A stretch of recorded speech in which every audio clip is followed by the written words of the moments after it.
The fallen king planned to kill the first person he encountered on the island that night. However, the man picked up the fallen sword and killed him with a single slash. Shortly after, a strange blue light flashed, and the dead man returned to life. He believed that even death feared the power of his royal will. But when his servants also rose again, the illusion was shattered. Just then, the woman who had killed them explained that the island granted eternal life to everyone, but no one could leave it.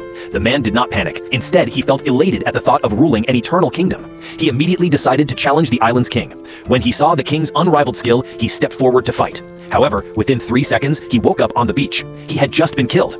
The man realized that he could not truly die, so he continued his challenges. Knowing that he could not win by force, he suggested that they decide the fate of the island through chess. But once again, he was no match for the king. Intrigued, he took out a knife and tried a surprise attack. In the following days, he continued his challenges repeatedly, but each time ended in failure.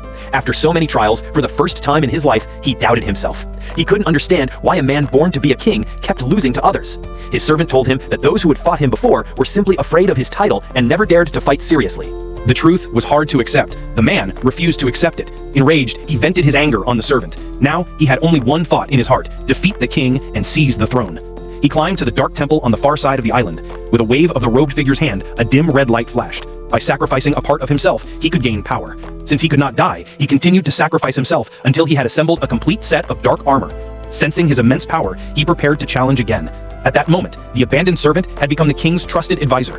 When they saw the man break through the gate, they ignored him. Offended, he launched his strongest attack, but to his surprise, it didn't even damage the king's robes. Realizing the man wouldn't stop, the king fought seriously for the first time. With just a few moves, he tore through the dark armor with ease. However, the king was tired of fighting. He threw his crown to the ground.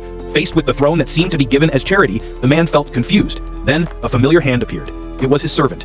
The servant had wished they could go back in time.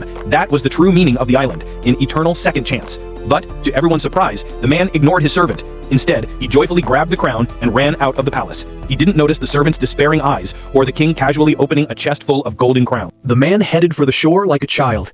He carefully placed the crown on his head. However, the joy he had dreamed of never came. In that moment, he understood the truth.